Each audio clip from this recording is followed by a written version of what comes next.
This is a clip from the Cannon podcast. To hear the full episode and get access to exclusive benefits, head over to patreon.com/thecannonpod and sign up for just £3 a month. Let's move on to the midfield.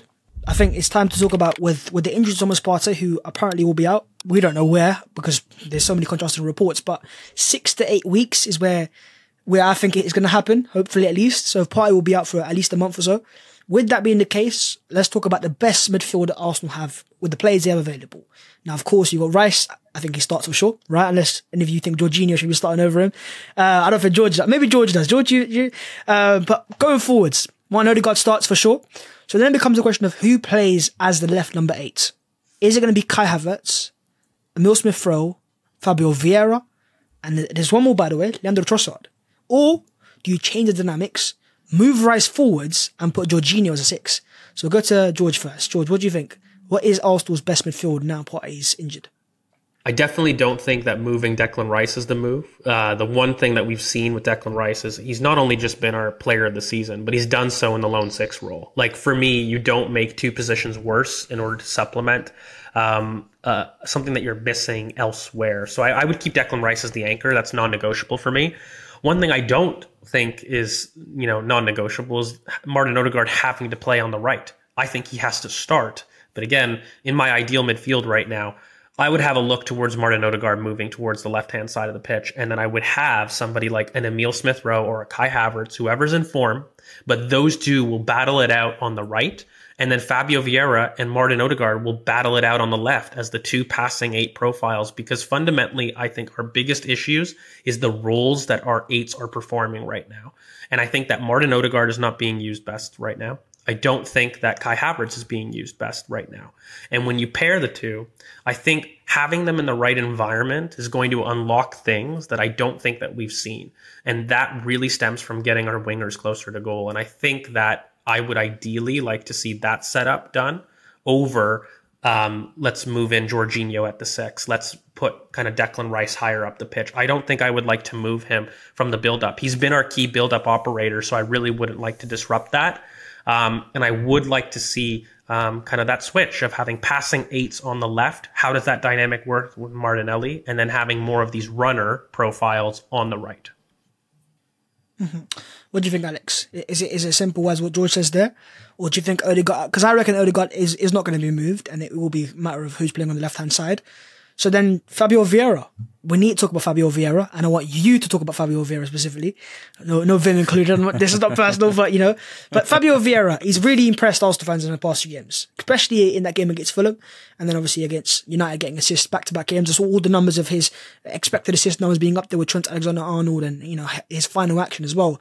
Martin Odegaard's assist numbers have never been that high for Arsenal. They've been good, but never high. Saka's been our best creator. There is a space for this Arsenal team, I think, to have more of a final fast player, a final action, you're getting the ball into the box. Do you think that role is perfectly suited to Fabio Vieira, or is it stick with Havertz, or play Smith-Rowe, or play someone else? As I said earlier, not to sound like Mikel, but it depends on the spaces you're trying to find in the pockets and what the game, whatever he says. Different and he's strokes right. for different folks. It depends on the game. Different strokes for different... I think, unfortunately, we do have to think about that. It's a Canadian phrase. The thing... Yeah, I just feel as though there's going to be different things for different games. And I'm looking at, let's say, Goodison Park. I don't want Fabio Vieira, with his core strength, up against a midfield 3 of Doucouré, Onana, and Idrissa Gueye. I just don't. Does that mean I think Fabio Vieira is a poor player? No, and actually he's starting to show me what he can do. He has some of the highest expected assist numbers in line with Kevin De Bruyne, Trent Alexander-Arnold, and someone else, I can't remember who it is now. Bruno Fernandes in the league, right? Unbelievable. And there is in no way saying he's a bad player, but it just depends what you're trying to do. Do I want to take our best duel winner in that game at Goodison Park, where we've historically been poor? No.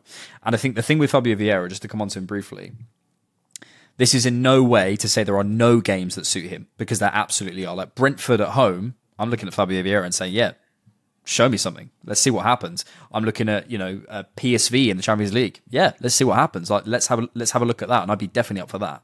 But in a game like, for example, the game against Fulham, when we have them pinned back, we're trying to break them down, and we access those left pockets once Zinchenko comes on. That game is set up for Fabio Vieira, which is perfect for him. And that is in no way saying that, oh, because it's set up for him, it's easy. No, he came on and impacted the game, and that was terrific, and he did a great job. But you have to also understand that if you bring on a tricky winger, and I've said this a few times, but if you bring on a tricky winger against a tired defence, they're going to look unbelievable if they get it right. There are game states, and there are games that are set up for certain players. Is from the start against Goodison Park, where they're going to be rocking because, by the way, they've got financial issues, they've got all sorts of problems, they haven't won yet. Like, they're going to be absolutely on us because they smell blood with us. I know they do. They know they can get a result against us. Do we want Fabio Vieira against that? No. Now, you could argue, you could even go even further. Okay, do we want Declan Rice in? And I know George doesn't like this, but the idea of like Jorginho in the 6 and Declan Rice in the 8. To completely control the match, just give them absolutely no chance. You could go that route as well. I probably wouldn't, but you could go that route as well. It just depends on the game. And I think for Fabio Vieira, I hope he gets more game time. He deserves more game time. There are certain games for him, but next game is not that. And I hate him and have an agenda against him, obviously. Oh yeah, we can't forget that, of course. George knows about that. But I was going to say one thing. Finally, just to end this on this topic is, once Partey becomes fit again. And I don't think he'll play Partey as the inverted right back if Zinchenko's fit as well. So then how does it work with Partey and Rice? Does he have to move Rice forwards, or does he keep Rice and keep Partey on the bench, George? What do you think? Do you reckon how does Partey and Rice work in the same midfield if he's not playing as an inverted right back? I think that they're the most complementary pivot that you could ask for on paper. And the person that would potentially be losing out is not either of those two, but rather Zinchenko. I would ask in terms of the inverted fullback and on what side. Because right now, the one thing is I think Thomas Partey and Declan Rice are two of our better midfielders. And I still think that the Declan Rice, Thomas Partey, Odegaard midfield is our best midfield on paper. If we're looking for a competitive game against Real Madrid at the Bernabeu, that's what I'm rocking up with, those three.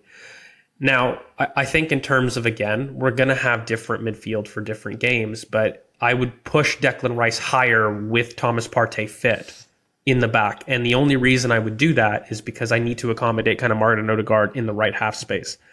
Now, if I had a flexibility of that and I could play a pivot, I might be looking towards switching some of the systems here and allowing Martin Odegaard to have more of a free role in the 10. I think could be an option, having a more traditional pivot. But then you kind of ask yourself, you get rid of your one overlapping left back option in Kieran Tierney, that no longer becomes really feasible, right? So for me, to give you a straight answer, it would have to be Declan Rice being the one that can operate a little bit farther ahead and have Thomas Partey deeper. And that's what I would choose. I don't think having Thomas Partey on the bench, even when fit, is something that we would do in our strongest midfield. There might be a game for it, a game where we're facing more low blocks and we don't need that security. But again, if I'm facing Real Madrid at the Bernabeu, Bayern Munich at the Allianz, I am going for Partey, Declan Rice, and Martin Odegaard.